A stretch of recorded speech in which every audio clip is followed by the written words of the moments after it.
So I am going to briefly go through what we talked about on part one, and then we're going to get into part two. And then I have a little bonus that I want to share with you guys at the end if we have enough time. Okay, cool. So I'm going to jump right in. Hey, Alana. Hey guys, how are you guys? Happy to see you all here. All right. If you were on part one, if you could just raise your hand so I can see who was on part one. Who was on part one? Anybody? I was. It's Nobody? Katika. Katika. Okay, what did you get? What was the number one thing you got out of part one? Just a breakdown of showing how much I need to make, how much I need to sell for the month, for the year, for the day was like really important to help you reach your goals. Okay, so this is helpful for me to know who was on the first one because we may need to start. I may need to give you guys a little bit of time to finish part one before we go to part two. So I'm gonna kind of speed through part one, just so you guys can fill that out so that we can go to part two. So does everyone have the spreadsheet? Does everyone have that? Alana, can you put the link to the spreadsheet into the chat? What I want you to do is save that spreadsheet, copy it. I'm sorry, copy the spreadsheet. Please don't work in mine. I'll put the Copy the spreadsheet. the download because it was an Excel Oh, sheet. good. Okay, good. So everybody got it. Anyone missing it? If you don't have it, Okay. I'll try and put for Candace, I'll try and put the file in here, but if it's faster for you, if you look in Mighty Networks, it should be one of the latest things posted. Okay. All right. So I'm going to share my screen. Let me go to the top. So again, I'm kind of speeding through this a bit through part one, but I want to make sure that you guys have this down before we get to part two. So you're going to put your brand name in there. And then I want you to think about what is your big promise to clients, right? So some brands' promise is, Amazon's promise, right, is that they'll deliver to you fast and quick. With no fuss, no hassle. There is, other people's promise is we'll give you the best value for less, right? Every major brand has a promise, something that they are promising, not to the world, something they're promising to their clients. What is the big promise to your clients? Is it that you're going to serve your clients better than anyone else?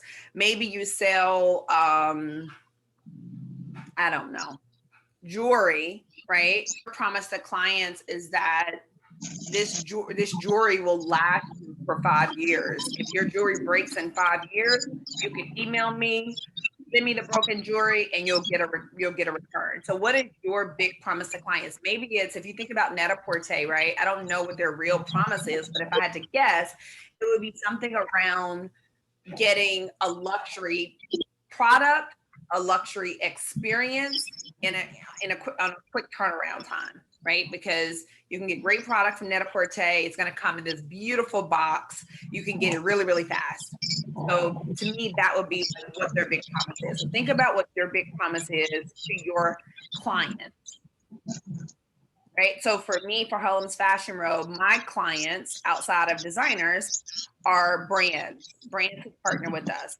My big promise to brands is that HFR is going to take care of the brand probably better than any other event you've ever been involved with, right? From start to finish, our goal is for our process to be turnkey and for you to feel like you've been taken care of start to finish.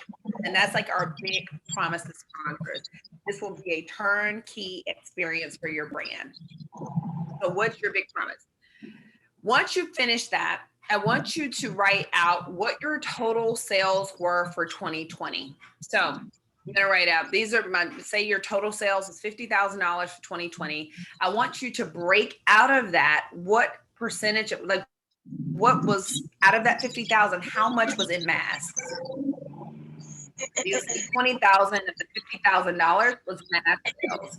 Then I want you to be able to see what are your total non-mask sales. I want you to be able to see mask sales versus non-mask sales, because the mask sales definitely inflated sales a bit last year, unless you figured out a way to keep those customers coming back to you for masks. You can probably guess that that number is going to go down.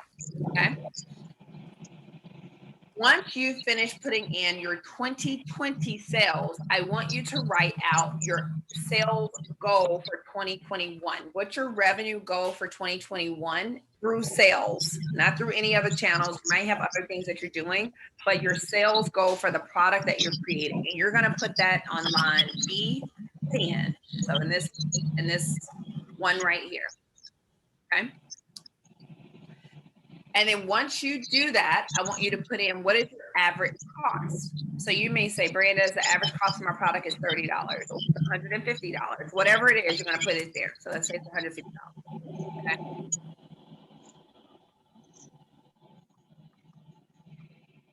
What's your average retail? So you say, you know, I normally sell my items for $300.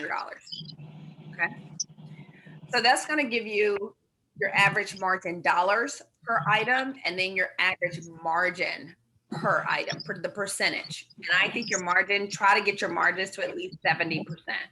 That way you're set up to do wholesale, you're set up for other opportunities when your margin is at least 70%. So I'm gonna stop there for now. Have everyone who was on the very first, who was not on the first call to fill this in.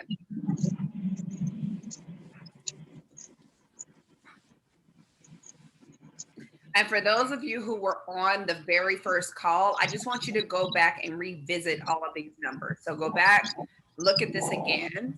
You might even want to do a deeper dive right now.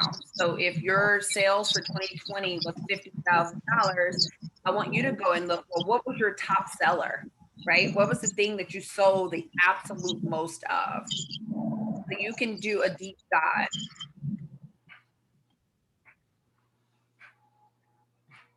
To see what worked in 2020.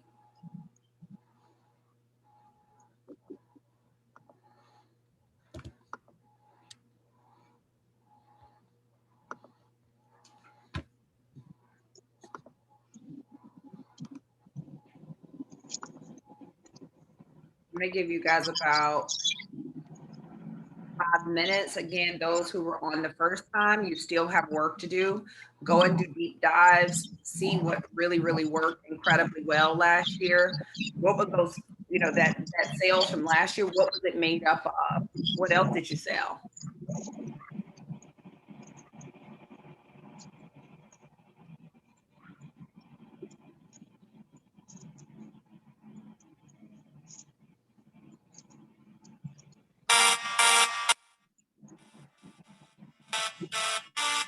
This is our little playlist. Let's see. Girls, we run this mother. Yeah.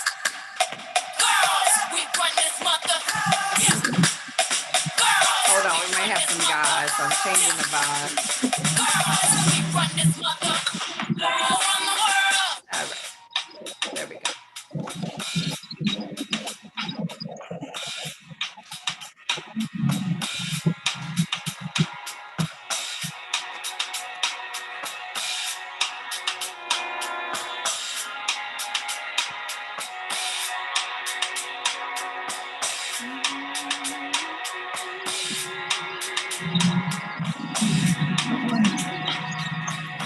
Tried to drink it away.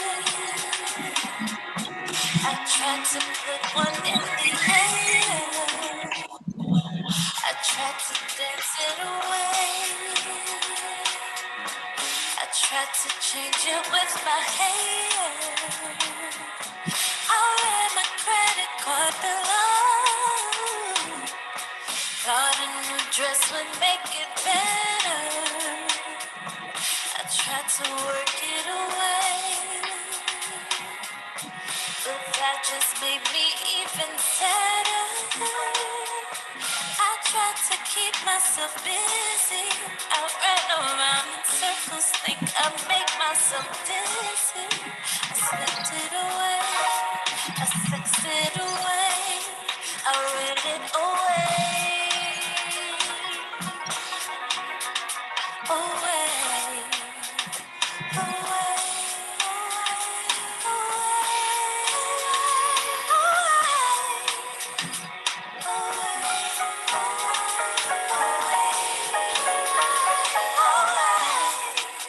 well, it's like graves in the sky. Sometimes I don't wanna feel those memories.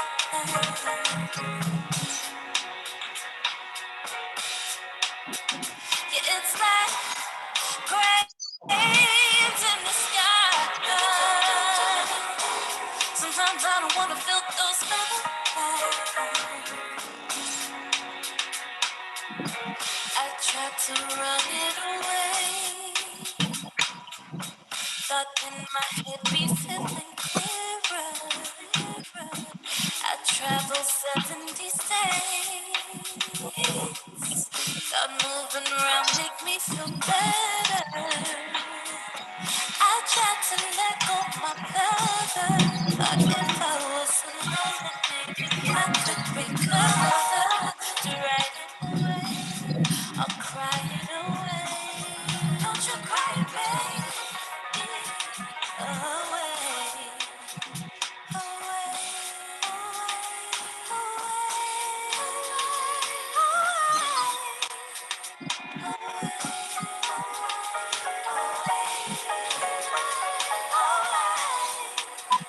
But it's like graves in the sky.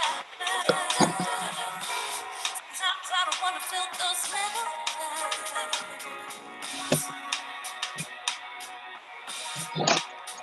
Yeah, it's like graves in the sky. Sometimes I don't wanna feel those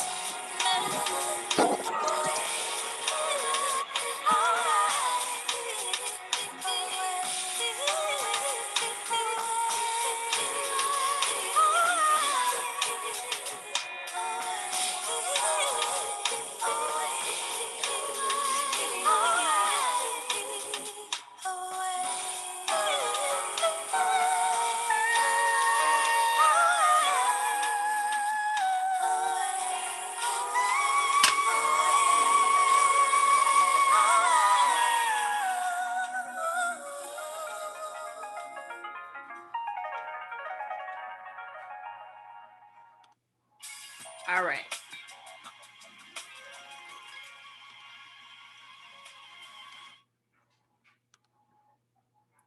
All right. I know some of you guys might still be working on the first part. If you are, please continue.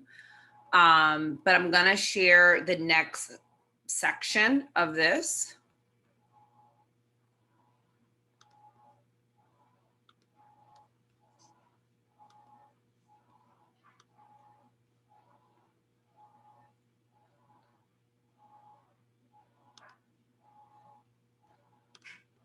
Okay.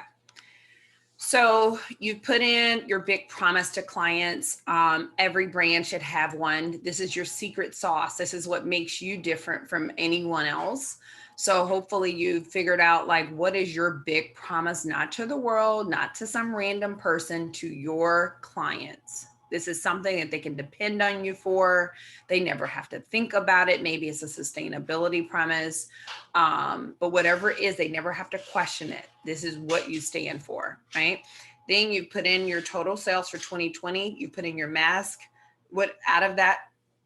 What was what amount of dollars were in mask? And then that'll give you your non-mask sales, right? Automatically be populated for you. Then you've gone down and you've written out your financial goal for 2021. You cannot achieve a goal you do not set. You must know where you're going, right?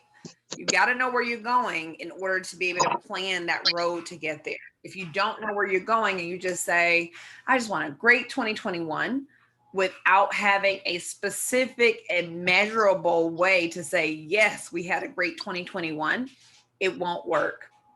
You know, and so you got to be very, very, very specific. What is that sales goal number? And then look at your product. Like, what are you selling? Don't put your sales goal as $100,000 and you sell a little bit of jewelry, but you sell mostly coats. And then you put in your average cost for the jewelry. Put in the average cost of what you sell the most of. What do you sell the most? What's flying off the shelf? What's the thing that people are going to be shopping from you for this year? That's the average cost you're going to put in.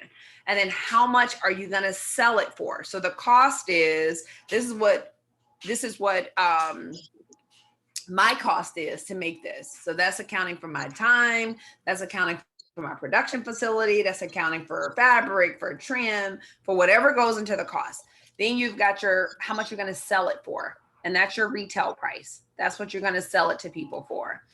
And then you need to, that will calculate automatically your margin dollars and your margin percentage. Again, I think you should be at least 70% for margin. All right. That gives you the opportunity to go wholesale. It gives you the opportunity to have great sales if you need one. It gives you enough space and room to be able to do some other things. Now, based on that, what happened was, you will see that some numbers populated below. So what happened was, in order to meet that $100,000, and I should have put, since we're talking $1 million talk, I should have put $1 million in there.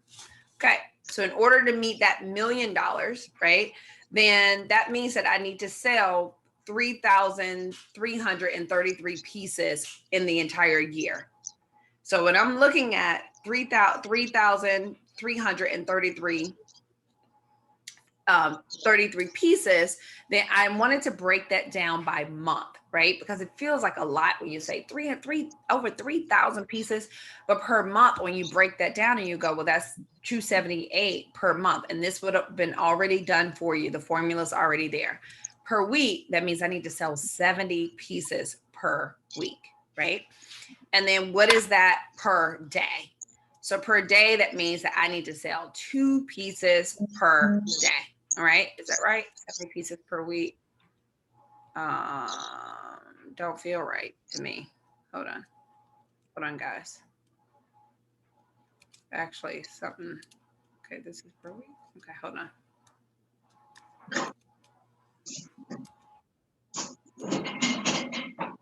That means I need to sell 10 pieces per day. That looks right. All right, so that means I need to sell 10 pieces per day. You can even break that down even further per hour, right? If you're working on an 8-hour day or a 10-hour day, like most of you, that means you need to sell 1 piece per hour. So you can go and you can look and you can go, oh my goodness. As a matter of fact, we should do that. I'll do that based on a 10-hour day. If you want to do this, just add in your spreadsheet, just add a column, put hour, right? And this is based on, I'm going to put a 10-hour day. Even though there are no such things as 10-hour days. All right. I have it here. You may have to go and change your font. So this would then be, you sell 10 pieces per day. 10 divided by 10 hours, that would be basically 1 piece, right? I can change this. If you don't want to see all these decimal points, you can just take them away by clicking that. All right, so that means you need 1 piece per day, and this shouldn't be dollars.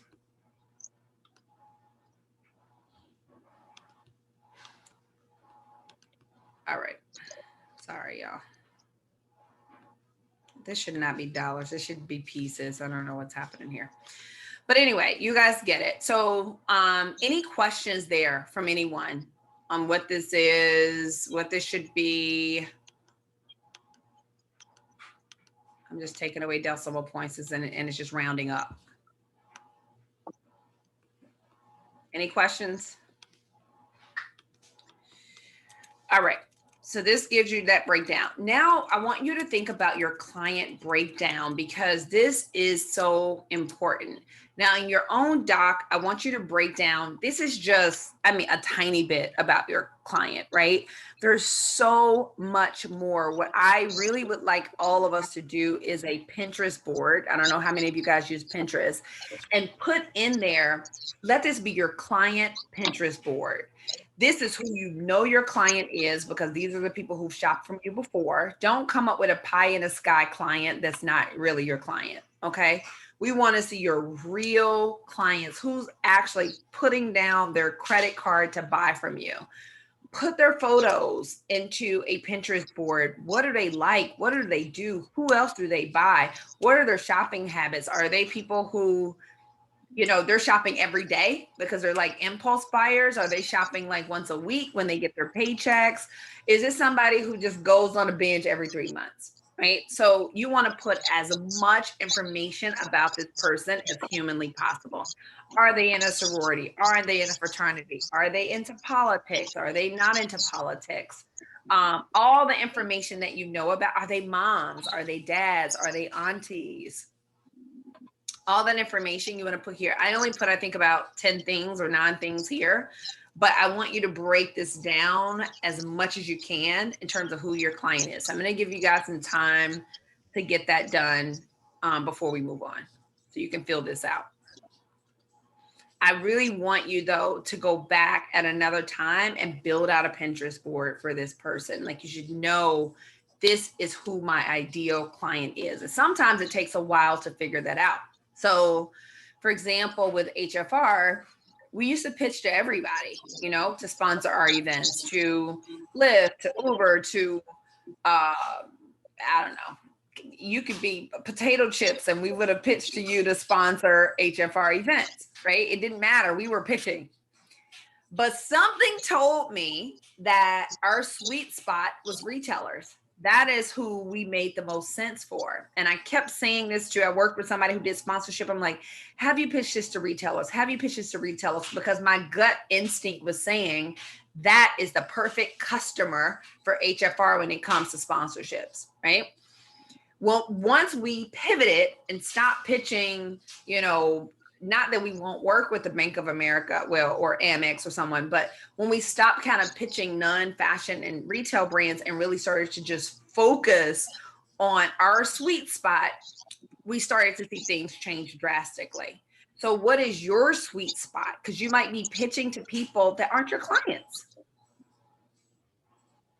That's why I say when you're doing this client breakdown, it's not an ideal, it's not like a pie in the sky thing. This is somebody who's actually paid money, whether it was at a pop-up shop, whether it was somebody who came to your website, somebody who bought from your Instagram. This is someone who said, or if you have a retailer who's bought from you, right? That means if one retailer bought from you, other retailers will buy from you. So what is the demographic of that retailer too? Who are they?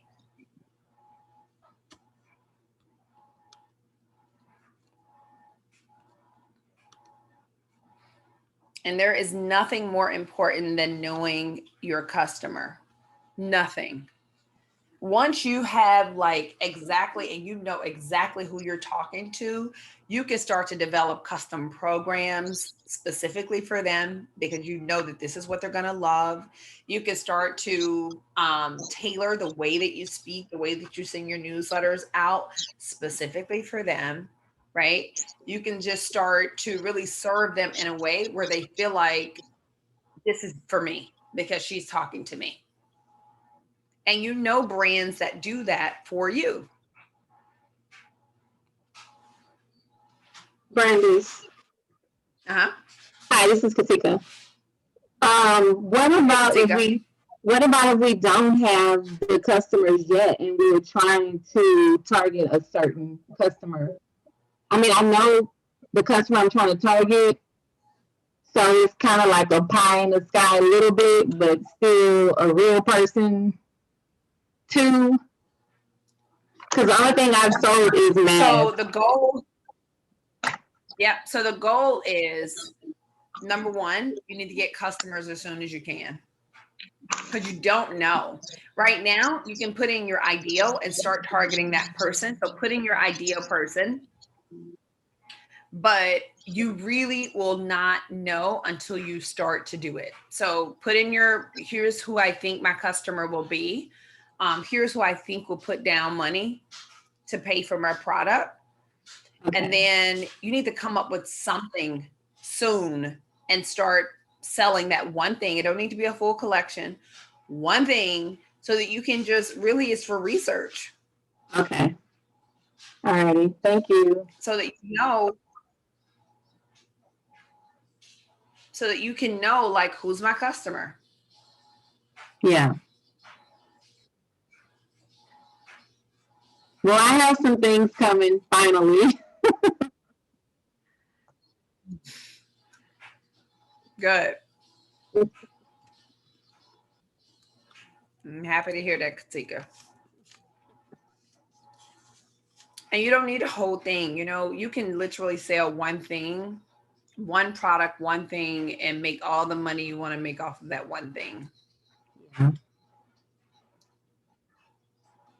The one thing needs to be good, but you can build everything off of that one thing. Yeah. We'll see.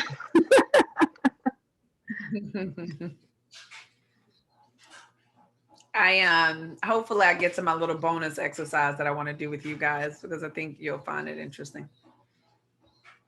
All right. So how are we looking with the client breakdown? Are we like halfway done with it? Are we halfway done? And they're like a little Zoom hands up.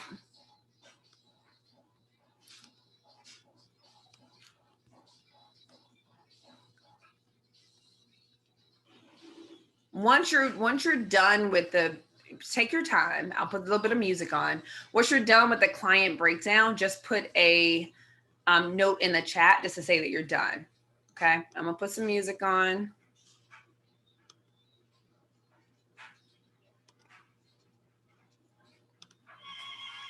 All right.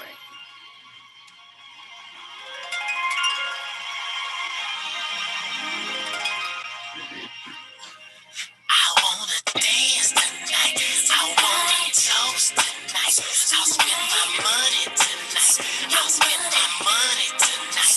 I wanna dance tonight. I wanna toast tonight.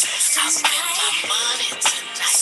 I wanna freak it tonight. Freaking baby, yeah. First thing we need to do is buy brand new fits for you. Make sure that you look good.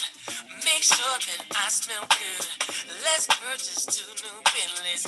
I know that it looks trendy. So glad that it's not windy. Here comes that girl named Donnie. Ask if she wants to go. Tonight's gonna be hot for sure. Big dancing on the floor. Folks tripping, I don't know. Money flying everywhere. Champagne, we won't go there. Bottles popping in the air. They'll be screaming, I don't care. I wanna toast tonight. I'll spend my money tonight. I'll spend my money tonight. I wanna dance tonight. I wanna toast tonight. I'll spend my money tonight.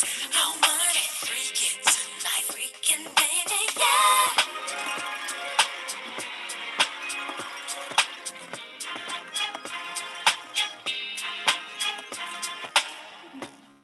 But what can't hold it?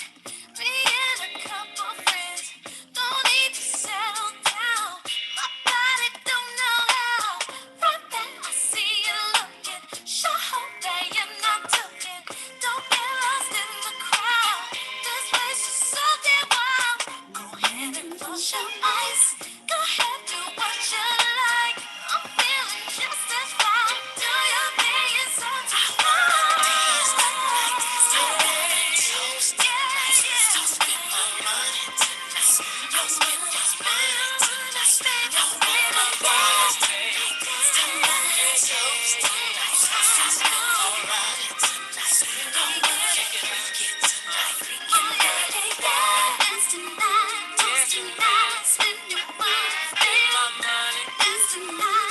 Tonight,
All right. So I got a really interesting question. Sorry, y'all. I'm drinking some milk. Okay, so I got a really interesting question in the comments. The question was, if you have a range of customers that differ slightly, should you incorporate those as well? Here's what I'm going to say. Find your main customer and the main commonalities, right? There's going to be some of your customers who have kids and don't have kids, but there's going to be something that's very similar about them, right? There's going to be some of your customers who are college educated, some that are not, but there's going to be something about them that is similar, and that is what you want to find. If you think about it, like all of us have probably bought something from Macy's before, correct? Probably, but we're all different, right? But we're all going to Macy's for some reason. More than likely, we're going to Macy's because we had a gift card. We're going to Macy's because we think that, they have a wide variety of things and they probably have the thing that we want there, right? We feel like we're going to be able to get something at Macy's at a reasonable price, right? So if Macy's was, looking at their customer base, they would have a wide range, but they still have to narrow in and say, well, who's the one person I want to hone in on? Because if they don't, which they haven't, by the way, hope no one's on here that works for Macy's. But if they don't, those are the companies that are hard to stay around, right? Those are the ones that are very, very difficult to stay around because there's not one specific customer. But when there is a brand like a Supreme who has a very specific customer, right? Supreme has a very specific customer. Or when I say the brand Vans, everybody already thinks of who's wearing Vans. You've already got a person, a picture of a person in your mind, right? If I say, I'm trying to think of another brand that's so niche, you guys can help me with this. Where if I say their name, you're like, I know who shops there. So you really want to get as specific as you can with your customer, because the more specific you are to your customer, the easier it is to target them. Usually the higher your sales are. If you think about even Stitch Fix, right? Stitch Fix went after the customer who might not be the most stylish person in the room. They want style. They don't have time for style. They don't really know how to style themselves. So they use a Stitch Fix service. So that's something they don't have to think about, right? Their goal was so specific, which allowed them to be so successful. So I would say, don't be afraid to leave customers on the wayside. Don't be afraid to say, we're for you, but we're not for you, okay? Sometimes that's scary, right? It's really scary to turn people down because you're like, I'm gonna turn down money. No, you're allowing yourself to be a lot more focused so that you can make more money, right? So there are certain brands that are not the right brand fit for HFR. It's just not the right fit, right? And I used to try to force it, and now I don't try to force it, because when you're not forcing it and there's like an easy, like, I know how we can work together. I get it. This is what it's like. It's just so the flow of it is so much easier. So much easier. All right. So we're going to go back to the spreadsheet. Hi, Rashima. Hopefully you have do you have the spreadsheet?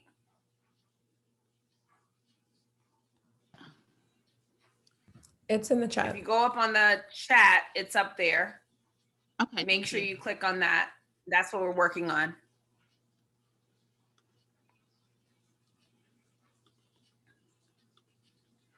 Okay.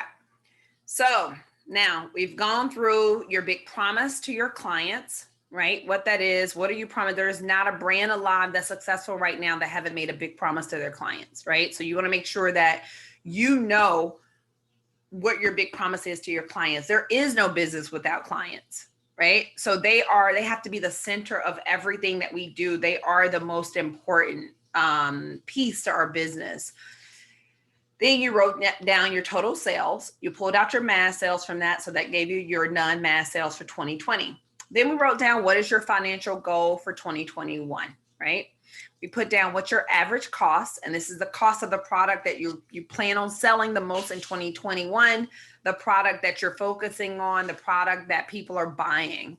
You put in your average retail, okay? That's how much you're going to sell it for. We came up with your average margin. And I don't know what happened here exactly. Something weird happened here. I don't know what happened here. Oh, you know what? Why? Because this is supposed to be a percentage. There we go. 50%. Okay. So then once you did that, it told you, we had formulas in here, how many sales you needed to make that year, that month, that week, that day. And then I decided to add by hour, right? Based on a 10-hour day. Then we went down and we did our client breakdown. Who are they, right? And this is just, again, just a little bit. You should come up with even more things about your client. Now we're going down to, how do you serve your customer, right? And so this is, feel free to like make these boxes bigger so that you have more room to write in them. But first, I want you to think about marketing. How are you serving your customer via marketing? What does that look like? Are you staying in touch with them? What is marketing? Marketing is basically communication between you and your customer, or you to your customer, right? In order to eventually get them to a sale. That's all it is, it's communication. So what does your marketing look like right now? How are you serving your customer through marketing? So I want you to think about that. Brands go through great lengths to serve their customers through marketing. Look at the ads that Nike do to inspire us, right? They go through great lengths to do these ads. Why? Because their whole thing is they're trying to inspire you to say that anybody can just do it. Anybody. That's their promise to their clients. Anybody can just do it. And that includes you, and even you, person who's been sitting on the couch for the last 50 years. Guess what? You can just do it too. And so the way that we're serving you through marketing is that we're going to do these incredible advertisements to inspire you, right? Or maybe other people serve their customers through marketing by giving them tips and things they can do. Maybe you're serving your customers through marketing by saying, hey, here's my scarf, and here's 4 different ways that you can wear it. Amy from Tibby, who's come to speak to you guys, who's built like this multi-million-dollar business from scratch. She's still an independent company. She does an amazing job of serving her customers through marketing. You look at her Instagram, she's constantly doing Instagram live. She's constantly educating her customers on her product line, right? She's constantly giving her customers even business advice outside of her brand. But she's doing it on a consistent basis. So if you want some education, sometimes I go on her thing and I want to buy from her just because she's doing such a great job of educating me on what it is, what I should wear it with, where I could go with it, like all of those things. So how are you serving your customer through marketing?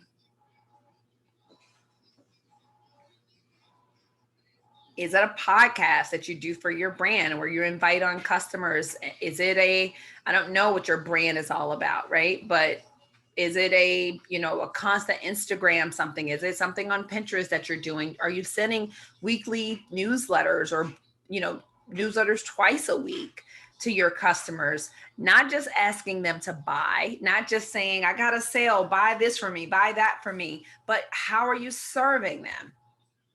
Right? Because the way that purchases normally work is that you give, and then they buy. You give,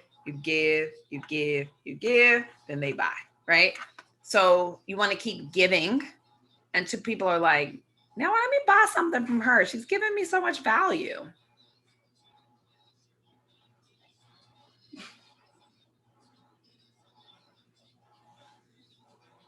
So what does that look like?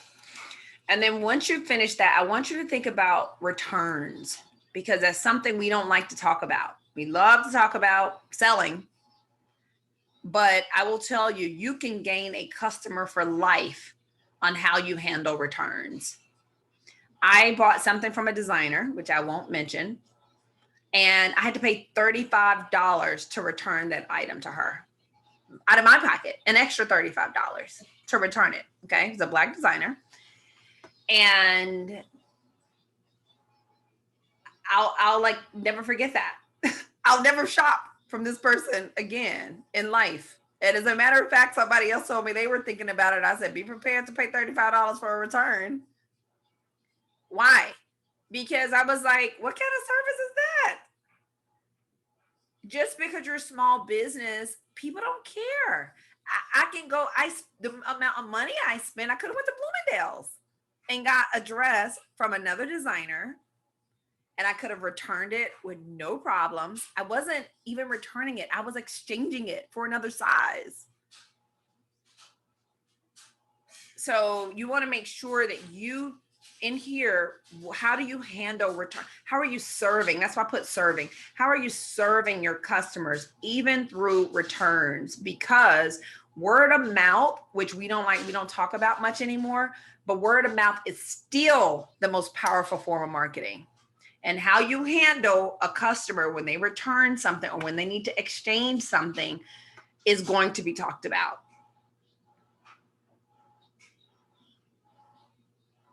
It's got to be talked about.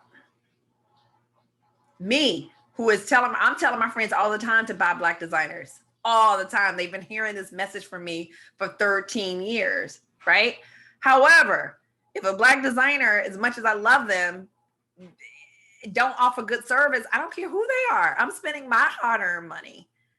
I'm still going to be like, don't do it to yourself. There's 20 other Black designers who I'd shop from if I were you.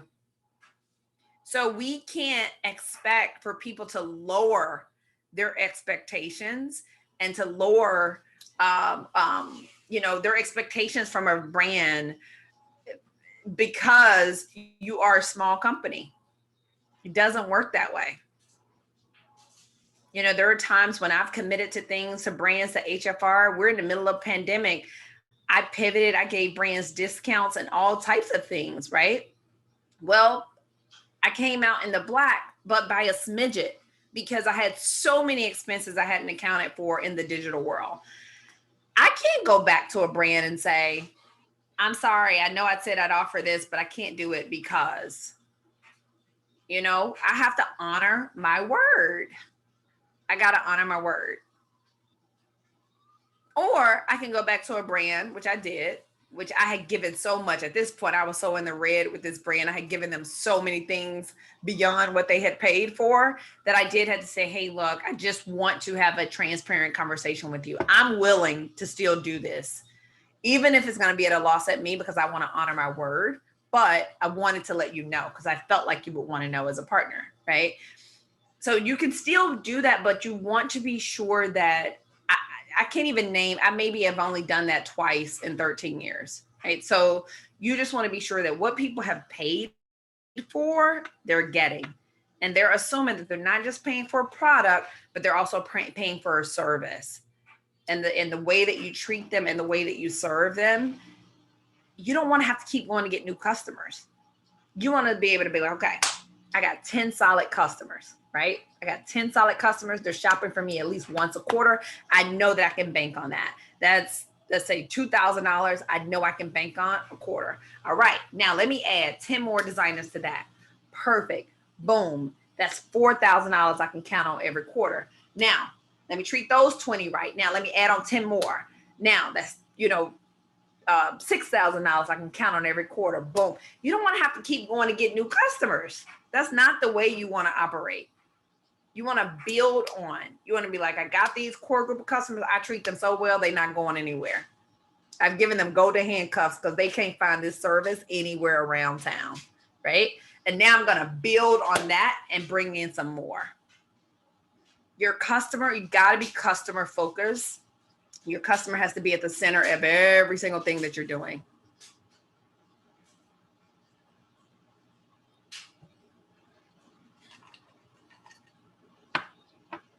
So how are you serving them through returns? And then I want you to think about how are you serving your customers with discounts? Because this is also really important. That same designer that I bought something from, the next week it was on sale, right?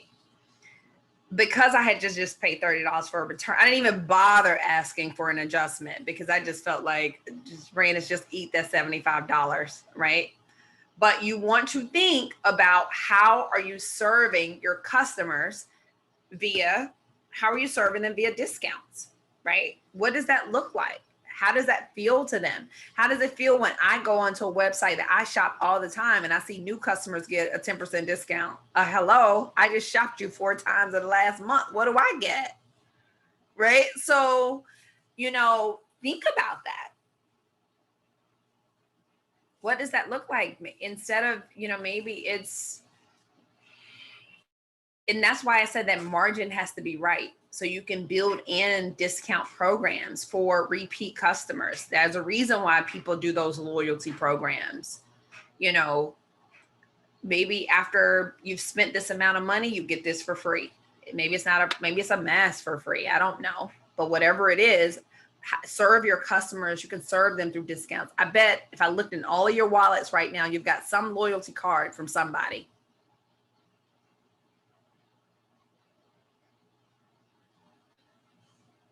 There's somebody who you're trying to rack up some points for.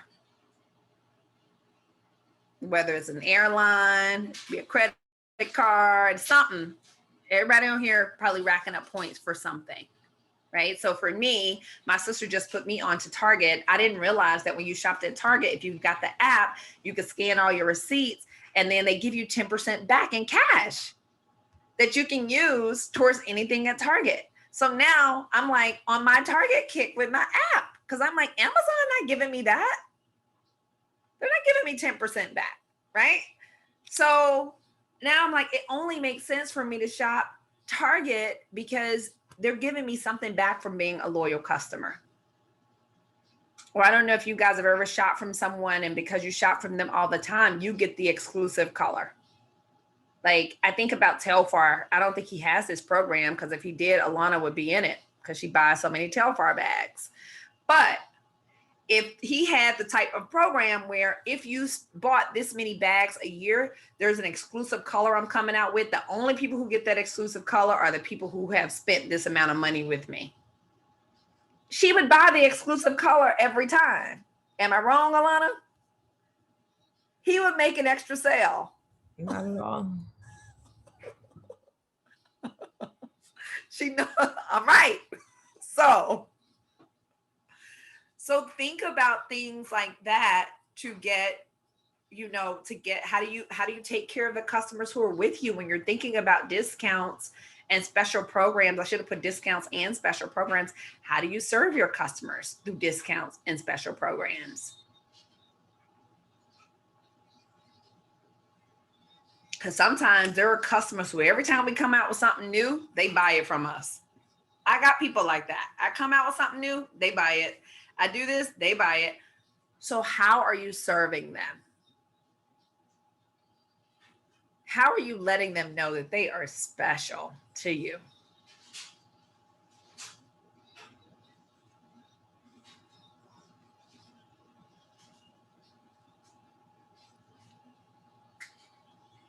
It's the reason why, we work with a lot of designers, but the designers and Designers Row, we always give you guys a discount to anything we have. What we can give you for free, we give it to you for free. If something comes up and a brand reaches out to us, like Bloomingdale's reached out about their open call, we didn't put that out on an email blast. We put that in Designers Row. Why? Because you guys are our loyal, right, customers. So instead of going to everybody else, we want to give those exclusive opportunities and notices to you. So it's like our way of hopefully feel it, of serving you. So you just want to think about what does that look like for you guys? And actually I put it down here. That was actually the next thing I put. How do you serve repeat customers? Sorry, I got ahead of myself. And then the last thing is, it's not the last thing. Sheesh, Alana. Okay, I only have 5 minutes. Oh my God. How am I going to get through this in 5 minutes? The team.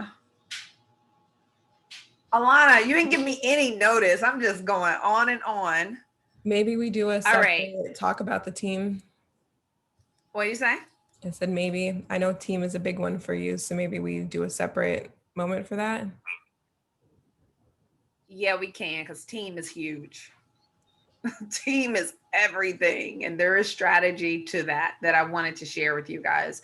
Okay, so why don't we do how do you serve your repeat customers, and the last one is how do you make your brand contagious? How do you make it so that when people get something from you, they want to I'm gonna show you guys something I got. This is so crazy. This is how much I actually didn't bring this down for this purpose, but it's right here, right? I've been saving this. I haven't even opened it up to see what it is because I've been on a social media fast and I want to put it on social media. But I got this. This is from April Walker. Okay. I still haven't opened it because I refuse. But it's how her thing came. And it's Walker Wear Wash and Fold. This is how her packages come, right? And I saw it and I thought, this is so cute, especially because she's doing sportswear, right? I haven't opened it. I haven't looked in it. I haven't, because I'm like, no, I want to open this on social. It's so cute, right? So that makes it sticky. She didn't ask me to do it. I just want to, because I think it's so interesting, the packaging, right? So there was this packaging from Chanel that I had, this box. I must have given it away, but they send their lipstick in this big long box, this little tube of lipstick. This is lipstick it is. It's $42. And I keep buying this lipstick. I don't have to buy once every 6 months. But every time I get the package, it's such an experience. It's worth every bit of my little $42 for this tube of lipstick because the package is so luxurious. I don't share it, but I keep the box on my desk for 2 months. So how do you make your brand contagious where it's, you know, something so sticky about it that people want to share it? Or you offer such great service that people want to tell other people about it. Or the, you know, whatever it is, the experience is so luxe. Like I used to think about all the time with HFR, the venues mattered where we had the events, the lighting mattered, the setup mattered. Why did it matter? Because people needed to want to take photos and say, here's where I am, right? This is where I am. I'm at an HFR event. I needed that because I wanted it to be contagious. So what is it about your brand? How do you make your brand contagious? Sticky. Get shout outs from people who you didn't ask for shout outs from. All right, I had no idea it was so late. I'm gonna open the floor. Please take yourselves off of mute. And I'm just opening the floor for you guys to really, it's just a open mic moment, whatever you wanna say, something you got from it or anything. Hi, Brandis. Good morning or good afternoon, your time. This is Candy. How are you? Good. How are you? Fine. Your hair is cute. Go, Brandis. I see you, girl. Thank you. Thank you. What I wanted, this information is really helpful for me because you're helping us to stand apart from the crowd. So that's very beneficial for me. The other thing I wanted to go back to when you were talking about how you bought that one dress, I believe it was, from the Black designer, and you had to pay like $35 to return it.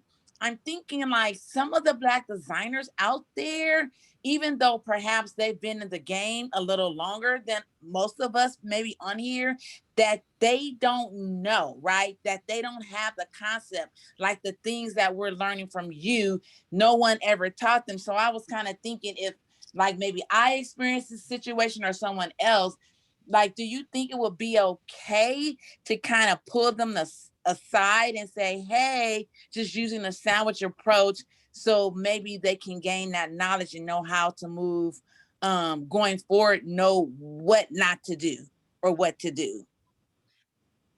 What do you think? I usually do. There was I usually do. There was something that happened in the email exchange why I didn't. Oh, I see. Because okay. I also don't waste my time. Yeah. Ever. If I can avoid it, my time is so valuable to me. I don't. So if I think the person can receive it, yeah. Okay. But there was something that made me think that they weren't open to receiving it, and so I didn't bother. Okay, because I had a situation where I had bought from a Black designer I met. She does like these little ankle cufflets. And when I got it, I was really excited because the product looked really good. But when I got it in the mail, the packaging was like really sloppy and everything like that. So I did share with her, but I guess it's just using wisdom, like you stated, like if you think they are going to receive it, if not, don't waste our time. Yeah. Okay. Yep. Agreed. Thank you. Thank you. I just want You're to welcome. say I'm sorry. Hi, it's Candice. I just wanted to say my key takeaway was really my business thrives on customer service. And one of the things that I know I want to do more, especially after listening to you, listening to this conversation, is treat them more special, because word of mouth is real. And a lot of I would say almost half my business is repeat business. And so for me, I've always kind of gave a discount here and there, but not really formally had a program. So after this is definitely going to make me jumpstart a program, because loyalty is real, and my business thrives on repeat business. So thank you for reiterating that with us, to honor the customers that truly support us. Absolutely. Thank you, Candace, for sharing that. You'll see when you start to do that, you're almost creating like a club, and people love being a part of a community. There's none of us on here that don't want to be a part of a great community, and so you're making people bring people, call them a name, give them a name. There's a reason why people got the beehives and this one. It's creating that community. And then once you're part of that community, here's what you get. Right. So Awesome. Anyone else? Oh, I saw somebody with their hand up. I have a question. Aloha. I'm Cora. Aloha. I'm Cora from Cora Adorables in Honolulu, Hawaii. We have loyal customers. Hey girl, how are you? I love your hair. It looks so good. And I'm just so grateful to be here. So thank you for having me. I'm secluded on an island. And so it's like, oh, Black people, thank you. You know, so thank God. I'm so happy to see all your faces. I'm like, oh, okay. So enough. Basically, I have really loyal clients. You know, most of my clients are Japanese because we do a lot of exporting. But I'm struggling. I really find it hard and getting new clients, you know, and scattering out the noise on social media. Like, I feel like I'm just throwing dollars to the wind when I do Instagram, Facebook marketing campaigns. Like, I'm really struggling and getting, right now, new clients coming in. My old clients are what I'm surviving on, but getting new ones is really hard, especially kind of like re-importing to the United States. Does that make sense? Like, I export, but right now trying to break into the mainland market. Like, most of my clients, 80% are Japanese, 20% are white. Like, I have no Black clients. You know, I don't have, you know, that client or market clientele or market, whereas I feel as though that would be a great client for me, you know, but I'm just trying to figure out how to get my product and things like that out there. Like, we're partnered with Saks, Anthropology, you know, that kind of a thing, but our target, you know, demographic or as far as sales is Asian and then white. Mm-hmm. So first, Cora, I'm going to say we all would wish to be deserted on an island, sitting somewhere right now where you are. So we are not taking that complaint seriously. Oh, we're not taking that complaint seriously. I miss you guys. I miss my people. I've been here for like 25 years. I know. And you get that chicken? We would trade places. I do. So we would trade places with you. But what I would say is this goes into, right, who is your client and who you want your client to be. It does not matter who you want your client to be. It matters who is your client. So if your client is Japanese women and white women, or these are the women who are shopping from you, market to more Japanese women and the same types of white women who are already shopping from you. Now, you may want to consider using a digital agency, because then you'll be able to see, okay, I'm spending $10. Let's say I'm spending, I don't know, like for every $10 that I spend on ads, I am getting back $20. Right. And then if you got a digital marketing agency, if you don't know how to do it yourself, they'll be able to see, well, where are the sales coming from? Right. All right. So the sales are coming from is that digital marketing agencies, they look at me like, if I say, okay, I have, you know, 500 between 500 to 1,000 or $10,000 to spend on ad spend. They laugh at that because they're looking for clients that have $100,000 in ad spend, and I don't have that. And so I'm like, you have to find the right ones. So I have one that I know of that I'll send to you. There may be actually two that I know of that I can send to you. Shoot me a note so that I don't forget. I'll have Alana send over their information. Okay. Thank you so much. Yeah, so they can do it. And I know that they'll take that amount. Because if you've got someone who's saying like, here are the people who are actually responding and your money is coming from these people. And when you spend this amount, here's your return. You want to be able to pour more money into the ads that are converting, right? And so you can try to do all that stuff. I understand it, but I would never try to do it myself, right? Because I don't want to spend my time. Yeah. So I would, I can give you some people. Uju Media, I don't know if she's still doing it or not. She was, but I can ask her. And then there's one other guy who I'm going to use for some things. I'll share his information with you. Thank you so much. Yeah, because Matter of fact, I'm coming in with finally a budget because I had zero. And then you come in with a little bit of a budget and they laugh at you like, what is that? You know, and I'm like, oh my gosh, it's nothing. And because they're used to clients that are spending 100,000, you know, 250,000 a month. And I'm like, oh, that's not me. Not yet. There is a guy. I gotta find his info. Yeah. I'm looking for it now so I can get it. If ever you guys are ever in Hawaii, call me and come on out. Come on out. Oh, I will. I'll take care of you. I will. Miss Island Life. The name of the company is Customer Mojo. Putting it here.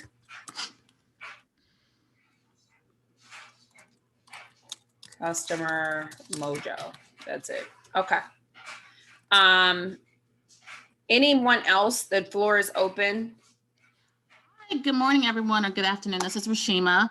I want to talk about the discount aspect that you brought up, Brandis. So last year for me, it was like go, go, go, and also like a learning moment. And so what I have learned and what I did last year, I did offer a lot of discounts just to understand, you know, what customers will respond to. By doing that, I realized, okay, I did too many discounts, but still I had repeat customers and I had new customers because people were like, oh, you know, she's having a sale, get this before it's gone. And another thing that my customers realized is that FOMO is real. And I was like, oh, they love FOMO.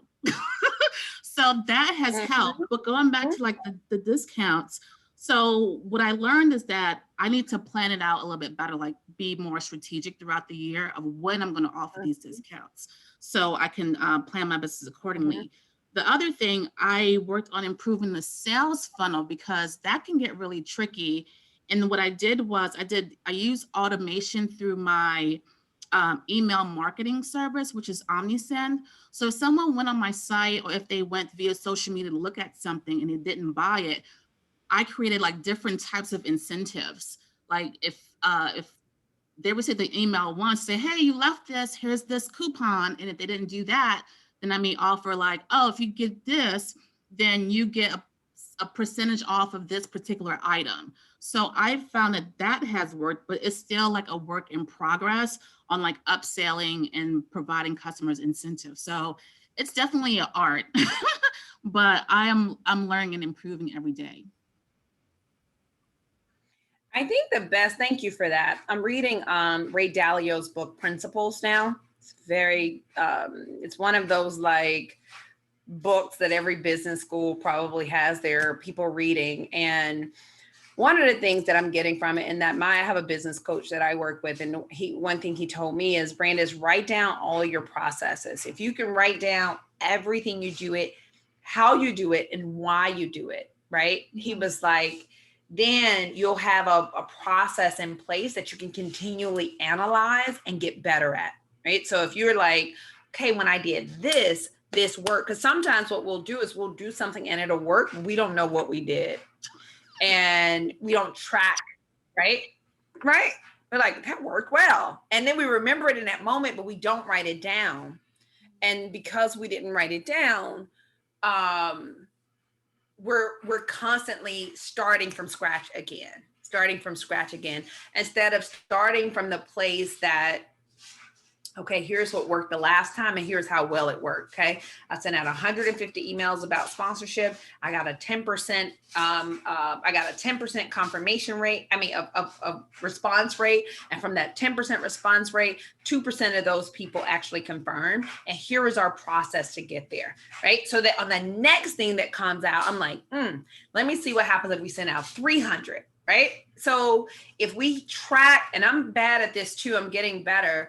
But if we track and we measure everything that we do, we'll be building upon, not starting from scratch. And that is like, it's a very unsexy piece about business. It's the piece that nobody wants to do, right? But it's the piece that people who are super analytical and who are looking at the numbers all the time and understand their numbers, that's what allows them to grow. Because you're basically taking, okay, here's the result the last time. Now, what if I did twice that? right? Okay, now what if I tweak this time? What impact would it have? So you're constantly tweaking and analyzing and looking at the numbers, and that is what allows you to grow. Again, we much rather talk about like inspiration and the big things that we love to talk about to get us riled up as entrepreneurs. The part that we don't really love to talk about is the analyzing numbers and developing processes and coming up with systems and methodology behind what it is we do and how we do it so that we can really get better. Because it doesn't matter. You can never be featured. I know designers love to be featured in magazines and get recognition. Forget that. Let's go get money. Let's get customers. Let's build up, $1 million business. You don't have to ever be in a Vogue or a Harper's Bazaar or any of that. You just need to have a real business. That's it. Because there are plenty of people who are in these magazines who aren't even, they can barely pay rent. So it does not, I just want to make, I told Lana, I was like, okay, as we are moving forward for 2021 with Designers Row, I want to focus on the business. Like on the business. Have you met your numbers this month? If you haven't, why? What do we need to do? How do we look at this to meet your numbers? I don't care if you get picked up by a stylist to be on whatever celebrity. Have you met your numbers? Because if I can help y'all meet your numbers, then I've done my job. That's how I feel. Don't care about getting you in a magazine or whatever. That's the main thing. And so,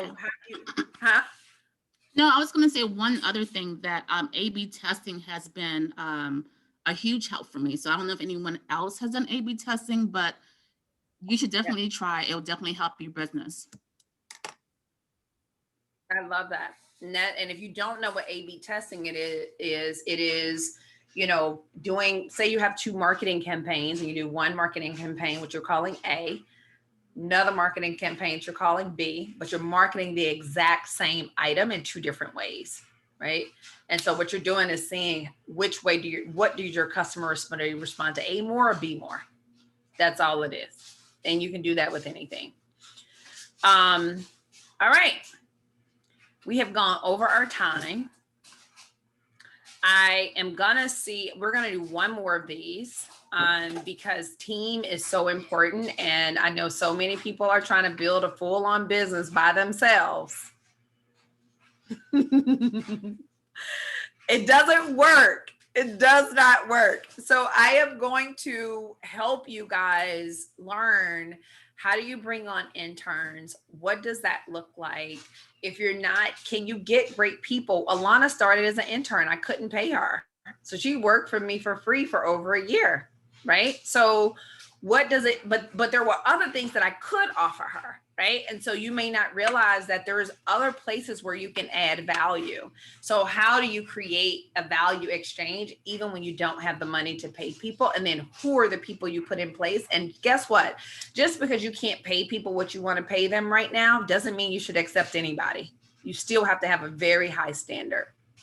So we'll talk about that. That'll be the crux. We'll finish off this series in this document with that, because I think, that's going to be a pretty lengthy one that we talk about. And I'm very passionate about the team, because with the right team in place, you can do anything. Seriously, anything. All right. So thank you so much for joining us. Until the next one, continue to work on that spreadsheet, get it right, keep it in front of you. Make sure you guys go into Mighty Networks, leave us a testimonial for this session so that your other fellow Designers Row members will join the next one. I would really appreciate you guys doing that, what you got from it, and invite them to join the next one. I feel like I'm doing like a church outreach right now, but I want them to join because I want us all to win. Right? I don't get anything whether they join or don't join, but I want everyone to really win and to have concrete goals at the top of the year. So, all right, guys, well, have an amazing rest of your week, and we will talk soon. Thank you, Brandes. All right. Thank you. Aloha. Bye, everybody. Have a great day. Thank you. Bye, everybody.